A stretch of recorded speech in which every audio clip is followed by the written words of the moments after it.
You're listening to The Ultimate Rewrite, where my mission is to empower women and men alike to start on their healing journey to become the most authentic version of themselves.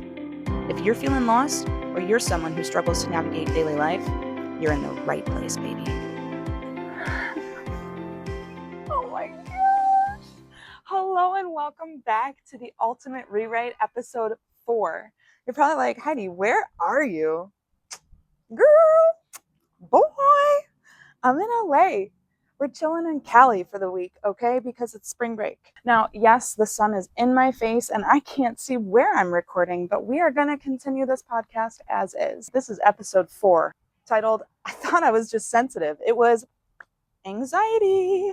I'm here to give you 10 signs that your anxiety might be telling you that you're ready for a change. Kind of like how mine was telling me the exact same thing. We're going to talk about how over the years, anxiety made me, I guess, shrink myself, which is kind of going along with the theme from last week. Turns out I don't have a sensitive personality. I've just been in overdrive for the last, 20 years. Fight or flight. Yeah. But if I'm being honest, the symptoms and signs of anxiety were definitely rearing their ugly heads far long ago than just these past couple years. Our society really hadn't considered mental health to be an actual component of your brain health. And so I just went on my daily business thinking that this was totally normal to feel this anxious all the time, to feel this constant crippling fear that nothing is going to work out.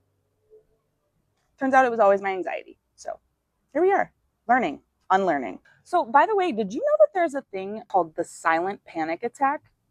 Not regular full-blown, I think I'm going to die panic attacks, the ones that I'm super used to. Not the daily long-term anxiety, that's the anxiety attack.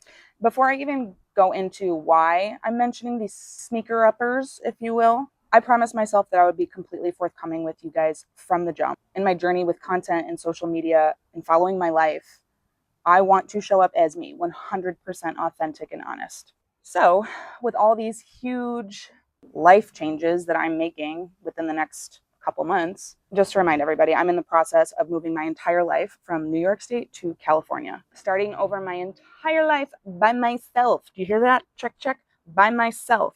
Something I've never done before. So I'm a little stressed, So, I booked myself a doctor's appointment last Wednesday to kind of figure out if there was any sort of remedy for my not sleeping, for my acne that's all of a sudden showing up on my face, for my tightness in my chest and my breathing, for my new symptom of constantly sweating.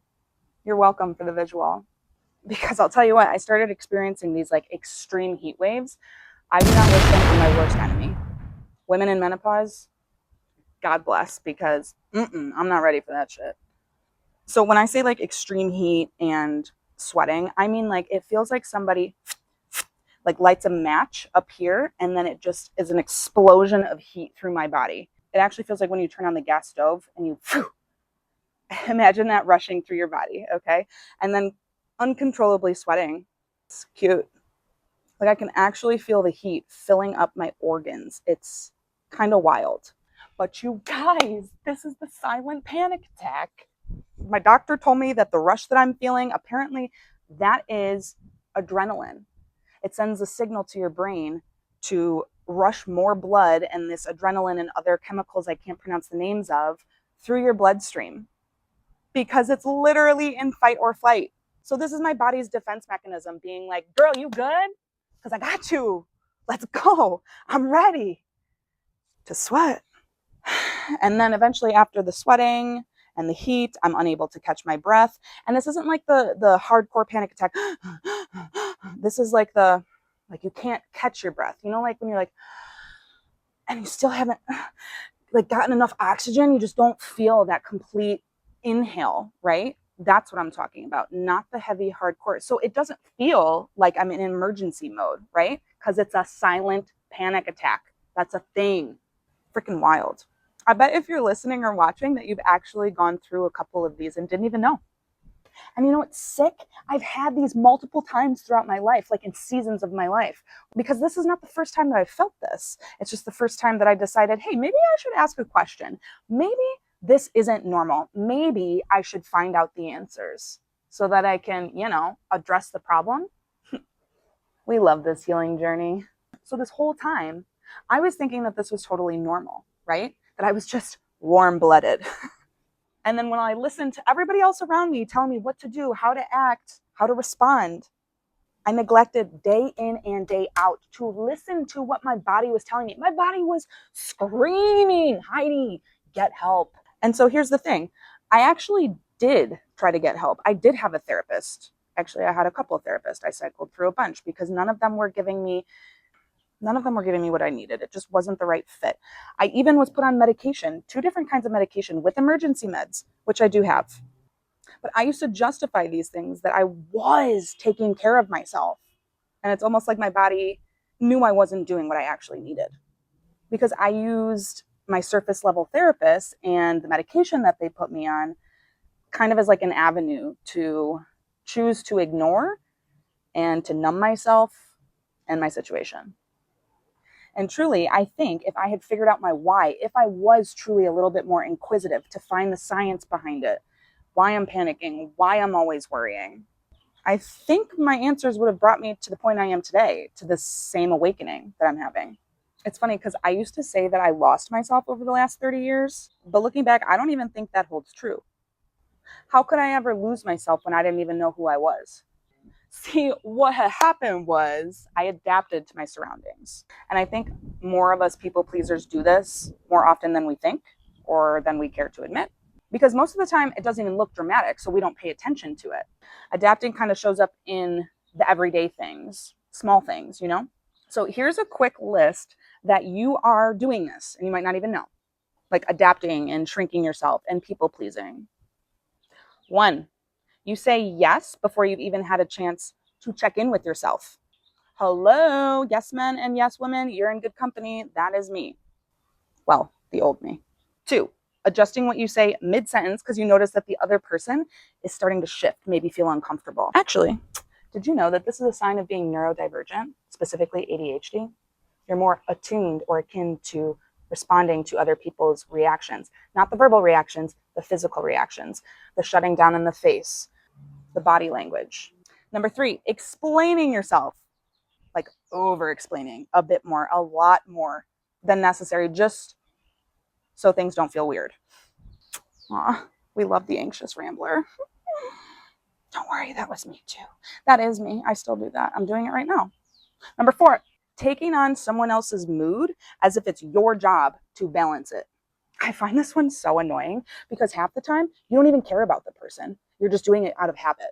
Number 5, already doing things that people need because you kind of sort of feel like they might need it. And somehow you feel accountable for that, for them, for their actions, for their emotions. Why? Bro, the worst part about this is that in our brains, this doesn't even feel wrong. It's like you want these people to know that you're responsible, that you're thoughtful, that you're easy and enjoyable to be around. Someone who can handle things, right? Bringing it back to episode 1, you're feeling the need to prove yourself. Like approval or love is an exchange, a transaction. Shouldn't be. And that's why I encourage you to look beneath it all, babes. What's happening underneath all of those surface transactions? It's something else. If you're like me, you may have learned that keeping things smooth and calm, cool, collected, not creating friction, keeps yourself somewhat small and of service, and somehow keeps you connected to these people. And over time, that just became automatic, engraved into your entire being, your identity. So now you're not just really choosing, you're adjusting to your surroundings. But guess what time it is? You're listening to me. So that tells me that it's time for you to put in the work, baby, to undo this behavior, those lies, those misunderstandings, because that's not truly you, babe. You've been convincing yourself that this is the life that you have. This is what you've been doing. This is what you're used to. This is what you are meant for. So I'm going to share something with y'all pretty personal. I wasn't going to, but I am, because I wasn't trying to screw my future self. I'm good at teaching, like really good. Sometimes I feel closer to my students than I do my own family, just to put it in perspective for you. These little pre-humans, I get to help create and mold their mind and empower them and make them more intelligent, functional beings of society, right? It's exceptionally rewarding. But if I'm honest, it was not the path that I chose for myself. And don't get me wrong, I have a passion to change lives. Hello. I'm just not sure that my max capacity is in a classroom teaching English to a bunch of teenagers who barely want to be there. I have been getting this intense pull to move mountains, to change more lives than just those angsty teens.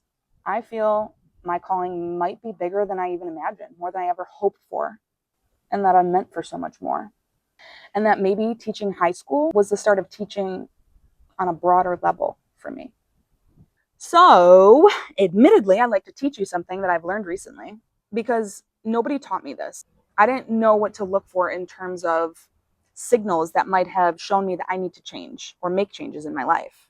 Eventually, I just said, enough's enough. And I just knew that I wanted to start living for me, finally, to start finding answers as to why I am the way that I am and why I'm not living the life that I wished for myself for so long. So I wanted to share with you some signs that your anxiety might be telling you that you are indeed ready for a big change, kind of like I am, whether that be in your career, your relationship, your boundaries with family or friends, your location, your heart, your mind, your body, your spirit, your soul, any of these things, whatever. Like I said, there are 10. Ready? 1, you feel disconnected from yourself. So you know how only now am I finally listening to myself and putting myself first? I started feeling this way around 2020 when I was going through it with my family. I also was feeling this exact same way throughout my engagement. And instead of listening to my mind and my body that were telling me desperately to find what aligns with me, back then, I was not tuning in. I was not trying to find my why of why I was disconnecting. Why can't I find this alignment? Number 2, your routine starts to feel suffocating. Same job, same schedule, same days, same nights. Every part of you just wants to cry out because you know that you want more, even if you don't know what the more is. Number 3, you think about a different life daily. Because here's your key word: freedom. I feel like so many of us, especially millennials, we were promised this beautiful, wonderful life in this country because that's what our parents had. That's what their parents had. So long as we followed the right steps. Well, mom and dad, well, grandma, grandpa, we've done everything right and we're still scrambling. We're missing something: stability, happiness, all these things that you guys said we would attain. We've done all the right steps. Where is it?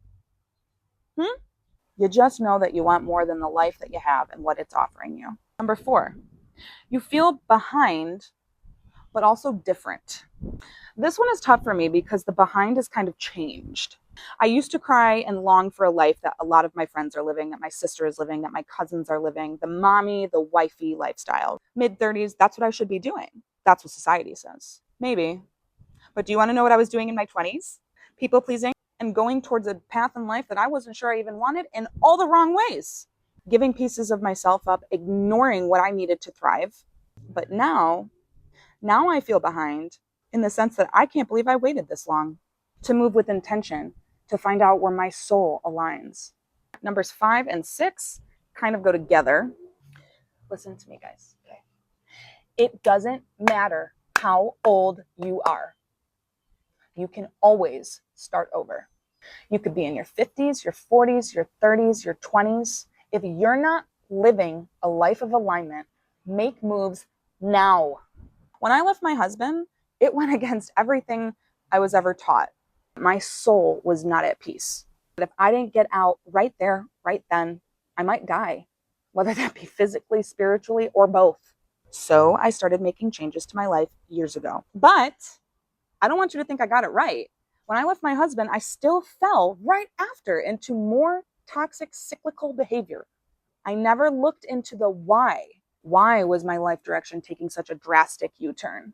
I just did it blindly. We're still going. 7, you start disconnecting from everything. Am I doing what makes me happy? Am I with the right person? Do these things align with me and what I want for my life? Can they help me heal? Do they even want me to? Am I in the right career? Am I in the right location? All good questions. Number 8, you start taking small risks. Mine was a big risk, but in the grand scheme of what I'm doing now, leaving my husband was the first risk. And boy, was it a bitch to work through. I truly lost myself during that time. Between 2023 and 2025, hands down, the during and aftermath of that divorce, I thought broke me. But it was the first step in my journey though. And that first step taught me that taking risks, the big and the small, they do pay off in the long run, even if I can't see it right away. Almost done. 9, you realize that nobody's coming to save you but you, boo. I think that moving out to Cali is the final step that I need to teach me that I can do this. I can be fully on my own. Showing up daily to this healing journey, learning and accepting that all of these stumbles are a part of my growth. It's everything. And it's teaching me that I can do or I can be anything that I set my mind to. After all, I made it out of these shitty circumstances, so why can't you?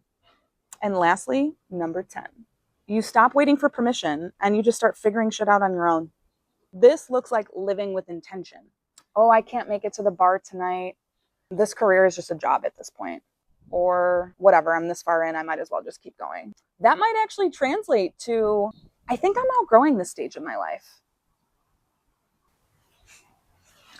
It's okay to change. It's okay to not stay the same, to not stay stagnant. But you have to know that you hold the power to make these changes. Anxious all the time? There's reasons. Look into them. Heal yourself. Nobody will but you. You are in control of your life. You hold all the power. You got the power. Intrusive millennial thoughts taking over for 100, Alex. You wonder how people become rich, or how people find the perfect match for them, or find the career of their dreams? I may not have the answer to that. But what I can tell you is that life is filled with ups and downs, ebbs and flows, failures and lessons to guide us down to that path of happiness. You cannot be afraid to take that leap and be the master of your own life. Period.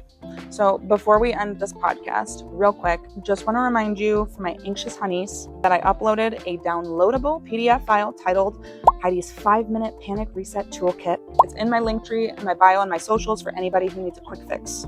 And just a heads up, this will not always be free, so get it while you can. As always, this is H-Dubs with You Are signing off. And just remember that you are incredible and that you are worthy of all the goodness and happiness that is going to come your way so long as you're willing to put in that work. Tune in next week to episode 5, where I'm going to talk about how I'm learning to regulate myself and my nervous system without fixing myself and my anxiety, because let's face it, that's just not possible.